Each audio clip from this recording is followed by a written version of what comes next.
Welcome friends, Patrina here with Homegrown Florida. I want to talk to you about something a little more serious today.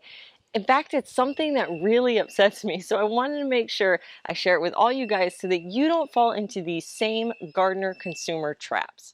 Now, don't get me wrong, I'm all about the newest tool or a cool new tropical plant, but one thing that really upsets me is when I visit the nurseries and I see them selling things that are absolutely going to fail. I think this bothers me so much because when I first started gardening, I fell for it a lot. So I spent a bunch of money on plants that ended up sick, dying, and really unproductive. And I want to save you guys from this heartache. But before we start, please don't get me wrong that some of these might still work in some really weird, unique situations. But for the majority of gardeners, these are not good plants to buy. Save your money and tell all your other gardener friends. The less we buy these, the less they will carry them, and we can save future gardeners from wasting their time, money, and frustration. So let's jump right into these. I'm going to start with the ones that bother me kind of somewhat, and then we're going to move to the ones that really make steam come out of my ears.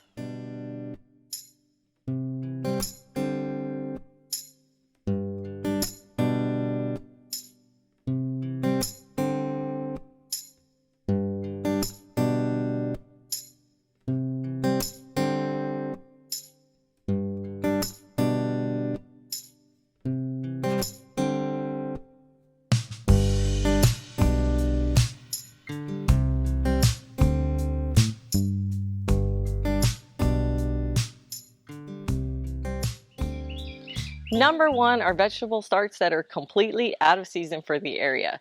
This was not only my first bad purchase, guys, this was my very first plant I ever bought or planted. So double frustration there. It was a cute little jalapeno pepper starter. It was about 3 inches tall and it had instructions on how to plant it and the sun and water requirements. I was super excited. The problem is that I bought it from a big box store in November, right before we had a frost roll through.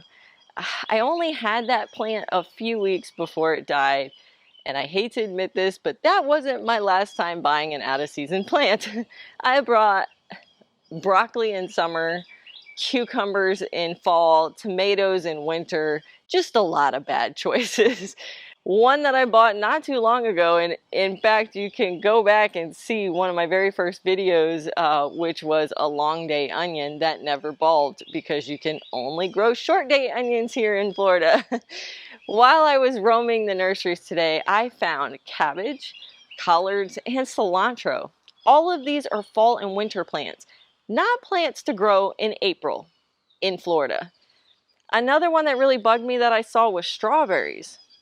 They were all over the place, every single garden center I went to. Now you can totally grow strawberries year round here, so it is possible to buy them now and keep them alive through summer, but your best bet is to buy them in fall so they can get really well established before you have to struggle them through our hot summers. I get really frustrated when I see these plants in the stores. Sometimes if I'm really spicy that day, I'll grab some of the in-season plants, like the good ones, and I'll kind of put them in front of the out-of-season ones and push those all the way in the back. I don't know if it helps, but I can't help myself sometimes. Oh, added bonus. When you buy these out-of-season plants and you bring them home into your garden, they're going to increase your pest pressure because they're going to get stressed out, and stressed out plants attract bugs. That's pretty bad, but the next one I really just don't understand at all. And so that would be number two, seedlings that don't transplant well. Now I'm not talking about cucumbers or squash. Those guys don't like to be transplanted, but it's still possible. However, I saw a short little pot filled with carrot seedlings and I kind of stood there completely confused. They clearly couldn't grow to full size in that little pot, and they were so overseeded that you would have to have thinned 100 carrot seedlings down to just one for that little pot. And then what do you do with it? You can't transplant it. I just couldn't wrap my brain around that one, and that is coming from someone who transplants a lot of things that really shouldn't be transplanted. But even I draw the line at carrots. So the examples I found in the store today were things like really densely corn. I mean, you can see the roots coming out the bottom of these corn plants. Those roots are not going to like that, especially when you try pulling them out of the trays to transplant them. Also, check out these green beans and peas. These should always be direct seeded because their roots are just too sensitive to be transplanted. But here they are in trays. Now, before you say it, I have heard of people transplanting thinned carrots, potted corn, and beans and peas, but it takes a very gentle hand, an experienced gentle hand, and they should be a lot younger than what these guys are, if they even have a chance of making it. To me, whenever I see these plants in pots, I just get angry because unsuspecting people are just throwing money away, and that sucks. So next up is number 3, annual flowers towards the end of their lifespan. Now, I didn't even think of this until Jacqueline, my friend with the Wild Floridian, brought this up, and suddenly it totally opened my eyes. When you head into the nursery and you see those beautiful tables filled with all these gorgeous flowers blooming in a rainbow of color across the whole garden center, I'm tempted to buy them all. But these flowers fall into 2 types of categories: perennials and annuals. Perennials are free game, guys. Buy all the ones you want. If they are blooming now, they may stop blooming for a while, but then they'll come back year after year and you can enjoy them for a very long time. Annuals, on the other hand, is where the problem occurs. By the time the plant is flowering, it's probably already halfway through its life cycle or more. If I lived up north, maybe it would make more sense since you could buy these in very early spring and enjoy them all summer and a bit into fall. But here in Florida, those annuals do best in spring and fall, but not summer. So you basically have these beautiful plants that will bloom for a couple of months and then they die. To me, I'd rather just buy cut flowers from the grocery store at that point. At least I don't get upset when they die because I knew they would. The part that frustrates me with these is that many gardeners will make a really pretty place for their flowers in their garden, meticulously plant them, and in just a few short weeks, wonder why they look like they're sick or dying. Many of us blame ourselves that we did something wrong. After doing this a few times, we just assume that we don't have a green thumb and we abandon our ambitions for a beautiful, colorful garden. All because the store sold us flowers that were already starting to die. Totally not our fault, not my fault. I do still grow some annual flowers, but I mainly stick to starting them from seeds, and I usually plant flowers that I know can make it through our summers, so I can enjoy them a lot longer. Things like sunflowers and zinnias. Or better yet, I just get perennials now. Sometimes they look like they die in the winter, but they just spring back to life in spring, and I get to enjoy those flowers for years and years and years. Now we're getting into my truly maddening nursery traps. But before we get to those, make sure to hit that thumbs up button for me here. I think it's really important as many people as possible hear this so they don't waste their time, money, and serious frustration. Now let's talk about non-native plants. So number 4, non-native plants. Now I'm not talking about all plants that are not native being sold in nurseries. I'm not a strict native gardener. I like having lots of different kinds of plants, including natives. The problem I have is when nurseries call a plant native, only to later find out they are not really native. Guys, I have never truly appreciated this until this season. If you saw my spring garden planning video, one of my goals this season was to put in a native Florida garden in my front yard. I'm getting really close to getting that garden put in, so make sure you keep an eye out for an upcoming video. But to prepare for that garden, I wanted to find seedlings because I was having a really tough time starting them from seeds.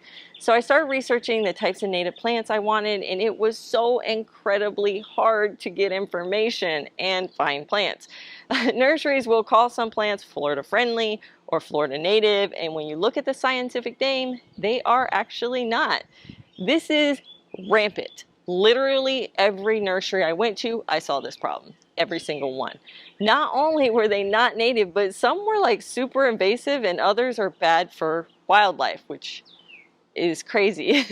The exact opposite of what we're trying to do for your garden. So for example, this is tropical milkweed, specifically scarlet milkweed, and they have these signs all around it that it's beneficial for monarchs and other butterflies.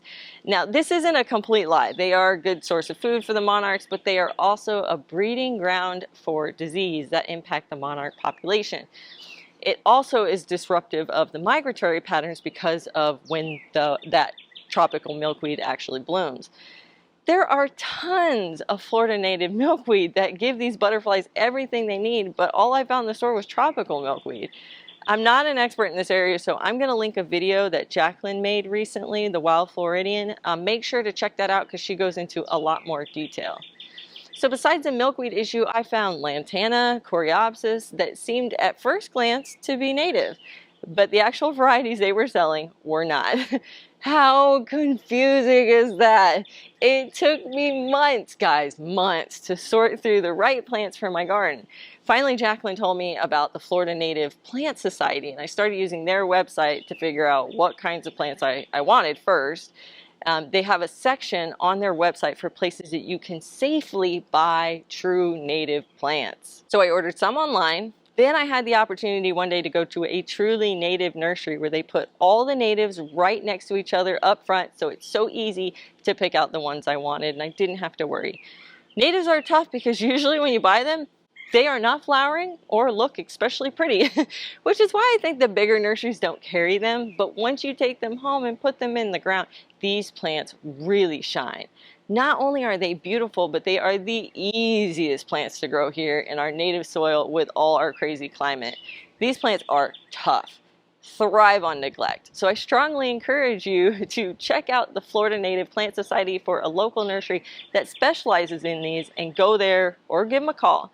Don't be afraid to ask a ton of questions. The people at these nurseries really seem to have a passion for natives, and they are a wealth of great information. Number 5, the most infuriating thing I see in nurseries are selling fruit trees that are not suitable for the growing zone. Here is I think it's called a Kiefer pear tree.